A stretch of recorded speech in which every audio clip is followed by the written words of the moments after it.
काम के आगे कठिन शब्द लिखा है, क्योंकि है ये कठिन। जैसे जैसे आप भगवत मार्ग में आगे बढ़ेंगे तो हो सकता है आप और इंद्रियों को शासन में लेने की चेष्टा करें। हो सकती भी इंद्रिया और शासन में, आप देखना न चाहें, सुनना न चाहें, बोलना न चाहें, चखना न चाहें, पर भक्ति का परम विरोधी शत्रु ये काम बख्शने वाला नहीं। ये बहुत भयानक शत्रु है काम, जनेन्द्रिय जन्य संयोग जन्य काम। प्रायः मार के गिरा देता है, आगे नहीं बढ़ने देता। ये काम शत्रु ऐसा है, सबसे बड़ा भयंकर ये राक्षस है। ये इतना खाता है फिर भी कभी अघाता नहीं, अर्थात चाहे जितना भोग लो कभी तृप्ति होने वाली ही नहीं है। भगवान ने इससे बहुत बड़ा वैरी कहा है गीता जी में, और अर्जुन से कहा मार इस दुश्मन को, मार सबसे पहले इस काम को गिरा। अब आप विचार करके देखो, यदि आप अपने हाथ से ही, अपनी वासना से, अपनी कामना से, अपनी चेष्टा से इस काम का स्वागत करते हैं तो आपकी कहां स्थिति होगी। जबकि इस दुश्मन को दुश्मन मानकर मारना है। अगर इसकी प्रेरणा के अनुसार आप कोई कार्य करते हैं तो आप इसका स्वागत करते हैं।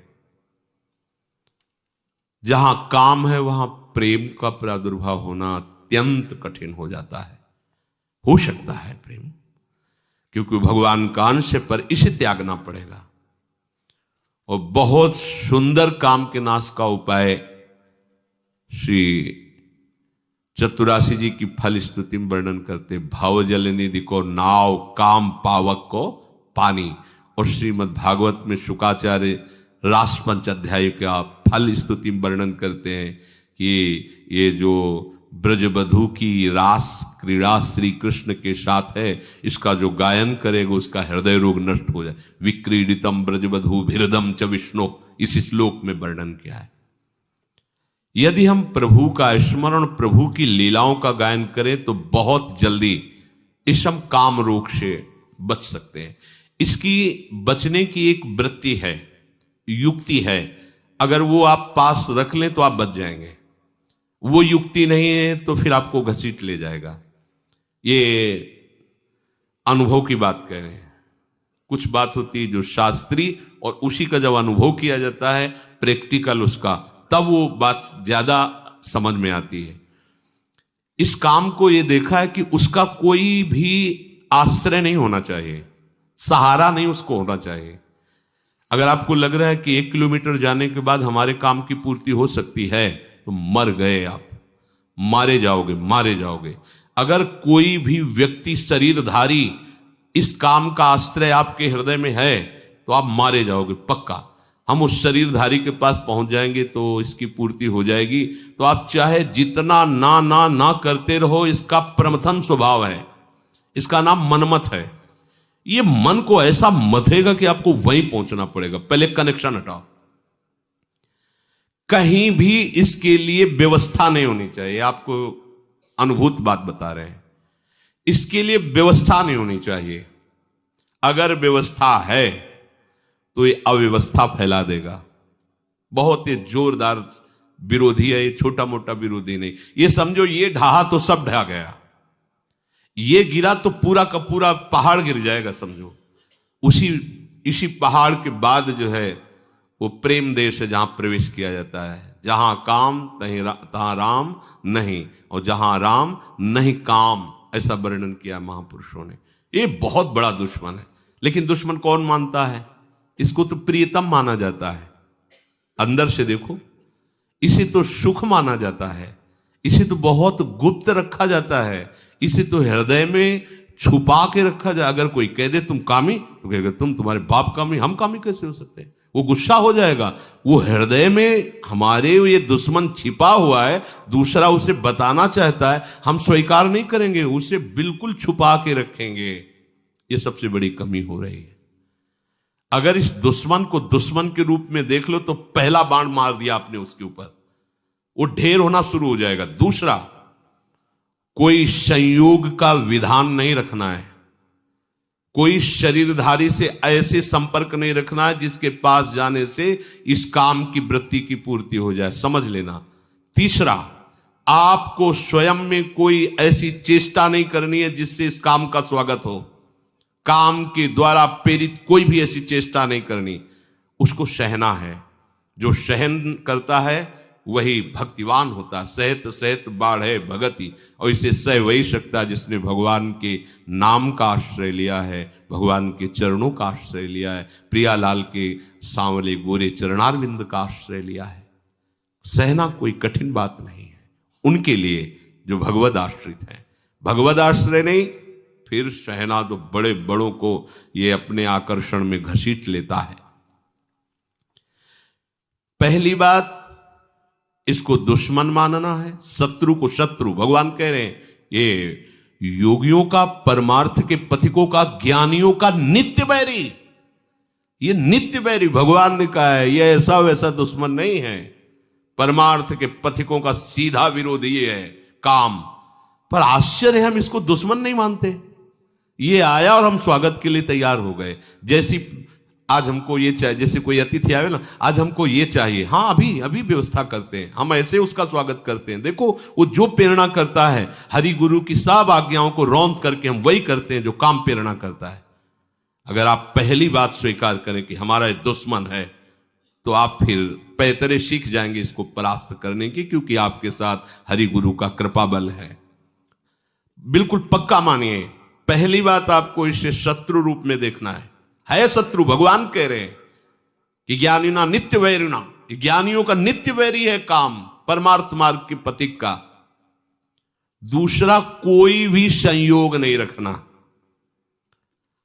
सच्ची मानिए, यदि आपके संयोग का है तो कई किलोमीटर पैदल चलवा देगा। कुछ भी न जाने कितने बहाने, न जाने कितने नाटक ये करेगा। बिल्कुल आप ये समझ लीजिए कि वो हम वाणी से नहीं कह सकते। ये भगवान व्यास देव जी कह रहे हैं, बलवान इंद्री ग्रामो विद्वानमपि करसति, विद्वानमपि करसति। अज्ञानियों की बात जाने, ज्ञानियों का नित्य बैरी है। तुम्हें शास्त्र का ज्ञान सब है, पर संयोग से कभी भी किसी भी तरह से इस काम का स्वागत नहीं होने देना। अब आप अपनी दृष्टि डालिए, कोई ऐसा तार तो नहीं है जहां इसको स्वागत के लिए हमारी गुंजाइश हो। बिल्कुल उसे काट दीजिए। हाँ, भागिए, ऐसे संग से दूर रहिए, चाहे स्त्री शरीर हो चाहे पुरुष शरीर हो, जिसके संग से कुमति उत्पन्न होकर प्रेम रस मार्ग में बाधा खड़ी हो जाओ, हमारा दुश्मन है। तीसरी बात, अपने द्वारा अपना नाश मत कीजिए। दूसरा कोई शरीर का संयोग तो आपका नहीं है, पर आपने ऐसी कुचेष्टाएं सीख रखी है कि आप काम का स्वागत करते हैं। बहुत बड़ी हानि है। स्वप्न में भी तुम्हें परमानंद का अनुभव कैसे हो सकता है जब तुम ऐसे गंदे काम करते हो। जिस आसन पे तुम लेटते हो उसी में भजन करना है, रात दिन उसी में सुमिरन करना है, तुम अपने आसन को गंदा कर रहे हो। ऐसे परम पावन धाम में रह रहे हो, कैसी चेष्टा कर रहे हो।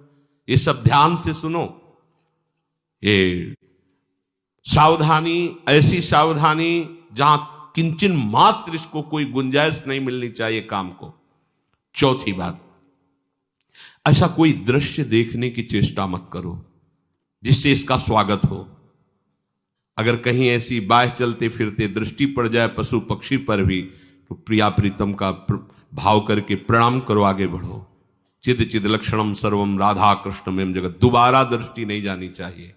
किसी माता बहन पर कहीं कोई ऐसी दृष्टि जाए, मानसिक प्रणाम करो, हट जाओ। जो चाहे आपन कल्याणा, सुजस सुमति शुभ गति शुभ नाना, सो परनार लीलार गोसाई, तजौ चौथ के चंद किनाई। यदि आप काम पर विजय प्राप्त करना चाहते हैं तो विरोधी भाव जहां से प्रकट होते हैं, ऐसे शरीरों के दर्शन करने से बचिए, सावधान रहिए। मति गति सब भ्रष्ट हो जाएगी। केवल काम की ही एक ऐसी वृत्ति है जो सर्वनाश कर देती है। क्योंकि काम की पूर्ति न होने पर क्रोध आता है, काम की पूर्ति होने पर लोभ आता है।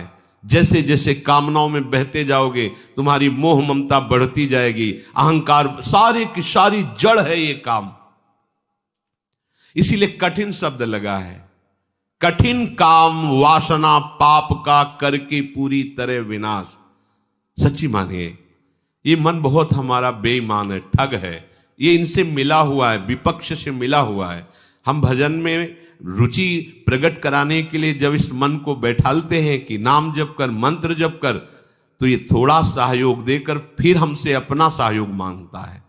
थोड़ी देर ये मनोरंजन तो कर लेते हैं, थोड़ी देर ये काम तो कर लेते हैं, थोड़ी देर ऐसा, बस इसकी इस बात को, सलाह को मत मानना, ये ठगों से मिला हुआ है, लुटवा देगा, पूरा का पूरा लुटवा देगा, विश्वास कीजिए। फिर आगे चलकर एक ऐसी स्थिति आती है जिसमें काम का स्फुरण होता है। ऐसे स्फुरण हुआ, शांत हो गया, क्योंकि उसके लिए कोई भी बढ़ावे वाली वस्तु नहीं रह गई, न स्वयं में क्रिया है, न कोई संयोग का विधान है। तो ऐसे स्फुरण हुआ, खान पान या किसी जरा सा क्रम बिगड़ गया, ऐसे स्फुरण हुआ, फिर शांत।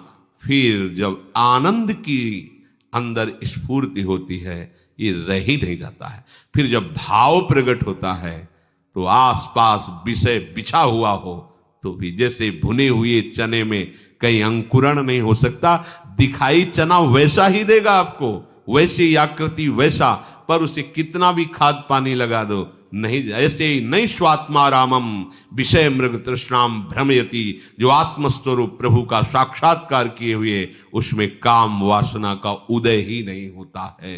ऊसर बरसई तृण नहीं जामा, संत हृदय जिमि उपज न कामा। जैसे ऊसर भूमि में कितनी भी जल खाद लगा दो, अंकुरण नहीं हो सकता, ऐसे ही संत हृदय में कभी काम का प्रवेश नहीं हो सकता। पर पहले था, फिर भगवत आश्रय से, भगवत चिंतन से, भगवत कृपा बल से नहीं। ऐसा नहीं कि कोई गर्भ से पैदा होते ही निष्काम, या तो भगवान है या तो भगवत प्राप्त महापुरुष जगत कल्याण के लिए जो आते हैं वो होते हैं। तो अपने को हारना नहीं, क्योंकि अपने पास प्रभु हैं, प्रभु का बल है। कठिन काम वासना, अपने सबसे बड़ी गलती करते हैं। इसको पहली बात दुश्मन नहीं मानते, दूसरी बात इसकी व्यवस्था रखते हैं, तीसरी बात स्वयं क्रिया की चेष्टा करते हैं, चौथी बात हम ऐसे उसके